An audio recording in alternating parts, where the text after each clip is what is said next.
As a representative of the Labor Party on this panel, I think it's appropriate for me to talk a little bit more about the rebuilding of the Labor Party and its place in a rejuvenated progressive movement in Australia. And look, today I just wanted to make three pretty clear points about the need for renewal and reform. First, the need for a bigger, growing Labor Party right at the centre of Australian progressive politics. Secondly, our need to be connected into a broad global progressive community.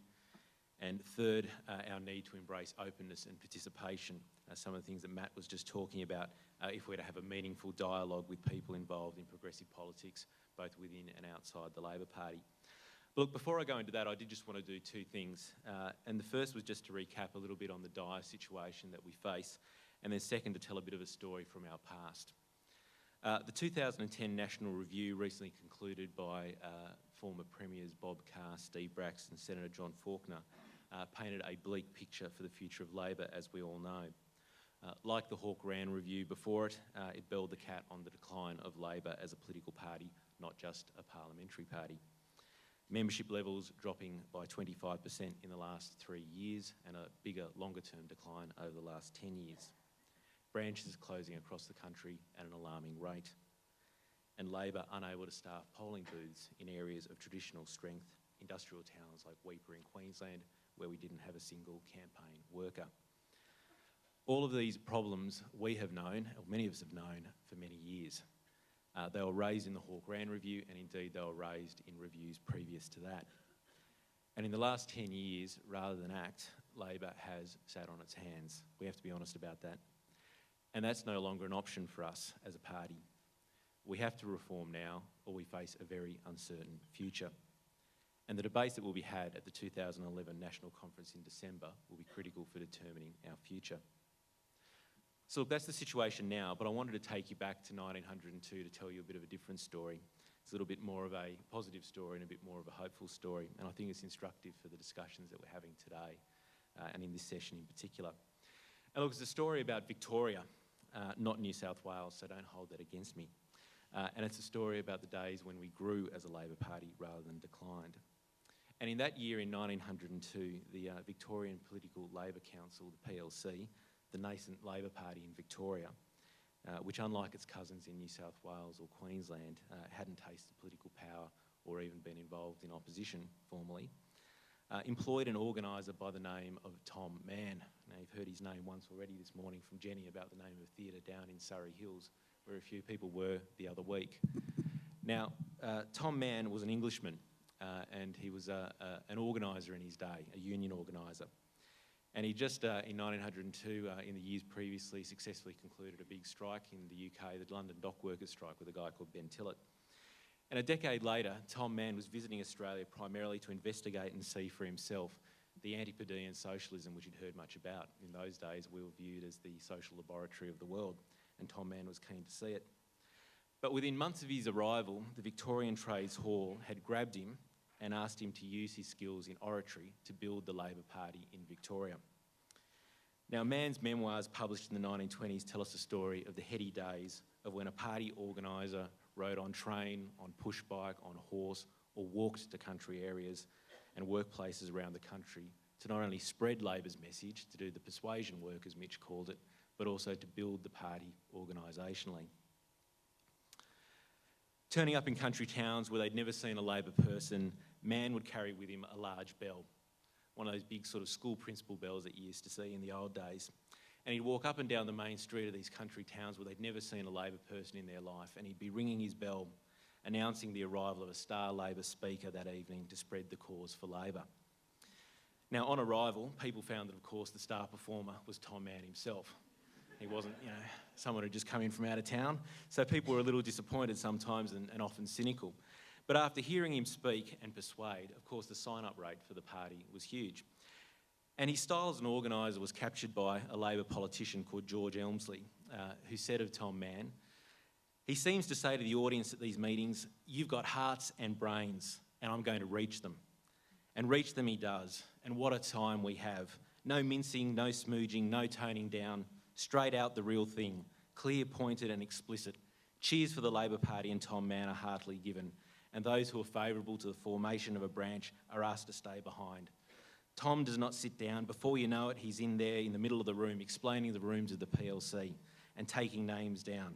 It's another success, another branch formed, secretary appointed, night of meeting fixed. And in this way, right across rural and urban Victoria, Mann and only a few others, systematically over a 2-year period, built the Labor Party in Victoria. Tens of branches were formed that served Labor for generations to come. And it's hard to not see in that story shades of organising for America, perhaps, in the way community organisers in the movement for change in the UK or organising for America in the US are doing exactly the same sort of work 110 years later. And look, the point is as well, in a similar way to the Organising for America story, in the space of a couple of years, Labor in Victoria, after that organising exercise, had doubled its representation in federal parliament as a result. The power of organising and the power of organisers. And the story of Tom Mann takes me on to my 3 points for today. First, our need for a bigger Labor Party right at the centre of progressive politics. Mann said in his memoirs, to ignore the ALP was doctrinaire, exclusive, pedantic, narrow, comparatively useless, and perhaps mischievous. Bluntly stated in true Tom Mann style, but also a complete truism. Labor is the mainstream progressive political party in this country and will remain so. For progressive political outcomes to occur, Labor must be at the centre of progressive politics and the progressive movement. But for that to occur, Labor must be more outward-looking and engaged with our members and our supporters. Those people we saw in that Progressive Australia survey I presented yesterday who look to Labor for leadership. Our affiliated unions are critical in connecting us to 2 million Australian workers and their families and to maintaining an important sense of identity. But Labor must also look to new agendas and the movements new to our era as well. The inclusion of climate change and sustainability as a core part of Labor's agenda is critical, but so too is reaching out to new constituencies to grow Labor's membership and also our support base. We should be looking to independent contractors who work under extraordinary pressures and who in all but a few circumstances resemble employees. They now constitute 25% of the Australian workforce. These people need a Labor voice as they deal with decreasing contract prices and increasing work rates. A Labor agenda if I ever saw one. So too with the workers in childcare and aged care and the service industries who work at the edges of our globalised economy. So too with the white-collar workers in our public services, a growing workforce for us to organise and engage with. But as a party, we also have to look to the issues campaigns which we see on the progressive side of politics. On human rights, on asylum seekers, gay marriage and alike, we must find a meaningful place for all these campaigns within the broad church of Labor. As Matt said, we must open up the party more to these discussions. These are all issues and campaigns that have been more successfully included in party agendas by our social democratic cousins in Europe, Britain and the US. We must learn to incorporate these agendas similar to these parties. And look, in this day and age, Labor must be outward looking and more globally focused. I firmly believe that. Yesterday, John Robertson talked about how inward looking Labor has become. I'd argue this is increasingly the case over a number of years. And to understand the need for reform, we have to continue to look at what other progressives are doing overseas and seek to integrate our political renewal with theirs. The work of global progress, which you've heard about today and yesterday, is critically important in this, but so too are relations that we build party to party, between us and the UK Labor Party, between us and the American Democrats and alike. And I don't believe that national exceptionalism can really cut it in this day and age. You know, yes, we have rich progressive traditions in this country which are unique. They're a source of strength and inspiration for us, as I just demonstrated with Tom Mann, but they're also insufficient for the modern challenges that we face as a party. When talking about party reform, it would be crazy to reinvent wheels already cast by our sister parties overseas.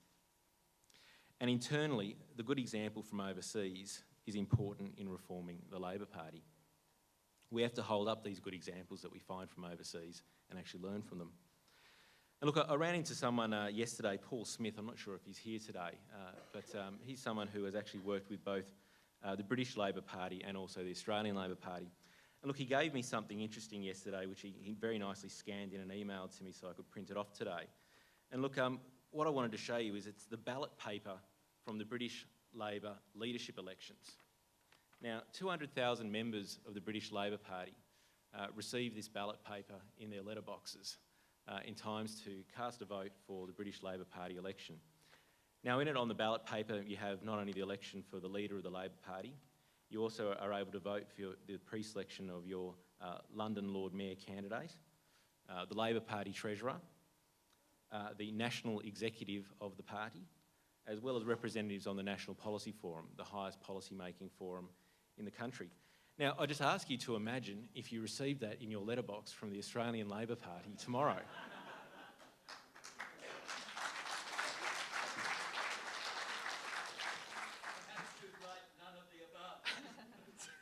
It's a good example. It's a good example. And it shows why we must push further in Australia to make the change that needs to be changed. Look, and I think our first priority must be to give members more of a say, and direct election is a very, very important way to do that.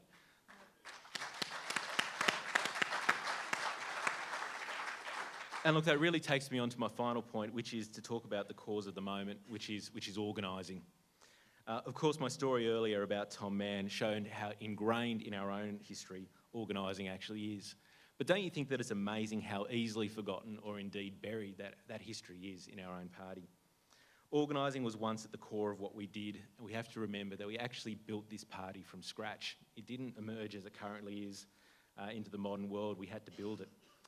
And we now have to look to the types of organising agendas Mitch has outlined for us today. It's critical for the survival of our party, but as we've seen, it's also critical for our electoral prospects. Our ability to win on the ground is shaped by our ability to mobilise members and supporters, and organising is key to this. And look, this struck me while I was walking around Surrey Hills a couple of months ago. Walking proudly down the street in the lead up to the New South Wales election, which we've also heard a lot about over the last couple of days, was a young activist.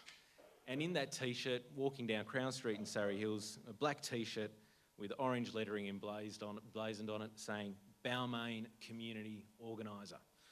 And they were walking with pride down Crown Street and taking pride in the fact that they were fighting for the party at our lowest possible ebb. And look, at that moment I thought, maybe there's something in this community organising for all of us to learn from.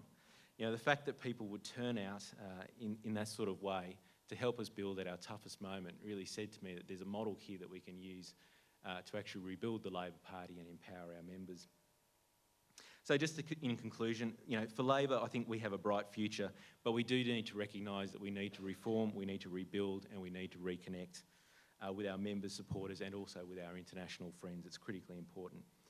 This model has served us well in the past, and I think as this conference has already shown, it can do so well in the future. Thanks very much.